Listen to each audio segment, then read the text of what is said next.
Thesis season na. Handa ka na ba o panic mode ka na kaka-revise o kakaisip sa mga panelists mo? Ngayong Abril, haharap na mga Artlet seniors sa kanilang thesis defense. Sa ayaw mo o sa gusto mo, kailangan mong pumasa sa thesis defense para makapagtapos. Sinasabing ito ang pinakamahalagang project ng isang college student, ang crowning glory ng kanyang buhay akademiko. Sa pamamagitan nito, natutupad ang hangarin ng AB na hasain ng mga student researchers para makapag-ambag sila ng bagong kaalaman. Astig, diba? Pero sa kabila nito, hindi maikakailang ang thesis defense ang isa sa pinaka-stressful na gawain sa universidad. Sino ba naman na di kakabahan kapag kaharap mo na ang mga terorista, profesor na naatasang bosesiin ang thesis mo? Tibayan na ang dibdib dahil mag-uumpisa na ang wakwakan. Pero gaya ng ibang school requirement, ang susi para makalusot sa thesis defense ay yung pagiging handa. Kaya ang tanong ng The Flame, paano ba dapat maghanda para ma-survive ang thesis defense? So first thing that students must remember is that they are defending their own research and not of somebody else's. Kung meron mang mga taong lubos na nakakaalam ng research nila, it's them, not their panelists, not even their advisor. Most of the time, failure sa defense stems from fear and overthinking kasi students are concerned about impressing their panelists with their proficiency in speaking and their grasp of the English language. But what they forget is that they're there to prove their point, to leave an impression not for them, but for their research. Second, remind yourselves not to get overwhelmed with the suggestions and comments of your panelists. If you are bombarded with a lot of suggestions, always remember my first tip. This is your research. Tell the panelists that you will take note of their suggestions and that you will consult this with your advisor. But always remember to be as responsive as you can. After all, this is a defense, so you need to defend. Third, know the weaknesses of your research. There will never be a perfect research. Definitely, may loophole yung research ninyo. So what you need to do is to create a list of the possible questions na pwedeng itanong about the weaknesses, the loopholes of your research. This way, hindi kayo magugulat or magugulantang in case itanong sa inyo yung loophole ng research ninyo. And lastly, read your research. Whatever will be asked will definitely come from your research. Yung mga questions are mere clarifications eh. If you get to clarify it during the defense, then the panelist's case is closed. So relax, be prepared, and get enough sleep. And good luck, and I wish you all success. 3 things that can help you survive your thesis defense era. So first and foremost, understand your thesis. When I say understand your thesis, it goes beyond memorization. Dapat alam mo yung different concepts, the framework, the different limitations and gaps. Essentially, dapat yung thesis mo nagme-make sense sa'yo.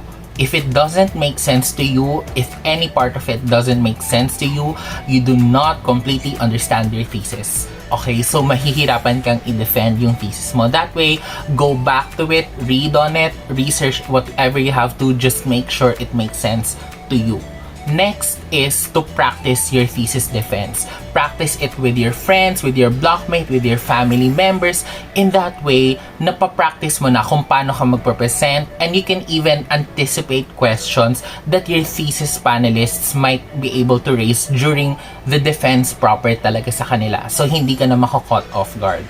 Last but not the least, make sure that you are well physically, mentally, emotionally, lahat ng LY, because if you are unwell, if you are not mentally prepared, if you are not physically rested, mahihirapan ka to prepare for your thesis defense.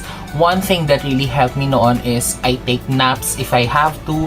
I ensure my sleep is no less than 6 hours a night, mga ganyan. I take my vitamins. So yung mga simple things like that, I ensure those things, and nakatulong siya sa akin when I was still in AB like you guys.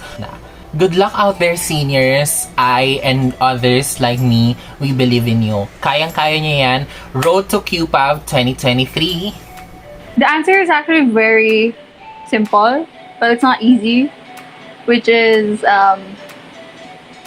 you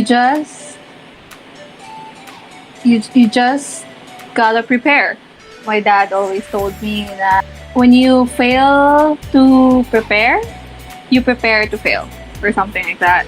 But I think what made it the easiest was it all comes down to foundation of what your thesis is really about. And especially if what it's about speaks to you. So, as long as you know yung foundation ng thesis mo, like every question or problem that you're trying to answer correlates to a response, whether may finding ka o wala at the very end. Kumbaga, if the entirety of it, you see the entire picture of it, from beginning to end, and then you're ready. I know deep in my heart what this thesis is, what it's for, what it's doing, what it's saying. And doon, pag alam mo na yun, like in your heart, you can answer any question about it. And of course, a good thing to remember with thesis defense, sa mga thesis defense, is those people are there to help you. So, a good thing to keep you grounded is knowing that these people are just there to help you. They're not there to hurt you or to judge you. It's not even about you, no. It's just about the work, about you producing something of quality. Yeah. So I think that's the best advice I can give. Firstly, and most importantly, you have to have good communication with your group mates. Having that would allow you to thoroughly prepare for your thesis defense. Good communication allows you to set schedule, especially when marami nang ginagawa pa sa ibang subjects, maraming finals na mabigat na projects. So, setting up a schedule is also important para meron kayong specific time for you to prepare.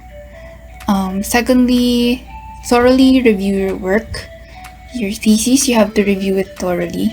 Reviewing your work is very important, from intro up to the bibliography, because sometimes yung sagot pala na hinahanap niyo ay nasa bibliography pala, wala pala sa body. So reviewing it from the intro up to the bibliography is very important. It's also highly suggested to prepare notes or a script. Sometimes, para sa iba, ang script is hindi na kailangan. But I highly suggest that you have notes pa rin, because sometimes others will rely on the PowerPoints as their pointers. Pero sometimes kasi pag when doing the defense, kinakabahan, mental block. So, there's a chance na hindi enough yung PowerPoint as pointers. So, having notes na yung laman ay mas marami kaysa doon sa laman ng PowerPoint would help you keep yourself on track when it comes to discussing your thesis. And then, lastly, you have to be confident with your work. Yun yung pinaka-important din. Isa sa mga pinaka-important. Because not being confident with your work would make you unsure when answering questions from the panelists. Pag hindi ka confident sa work mo at may tinanong sa yung panelist, tapos yung sagot mo parang hindi ka sure, that's not going to sound very good. So, you have to be confident with your work. So, to be confident with your work, you have to thoroughly review your work as well.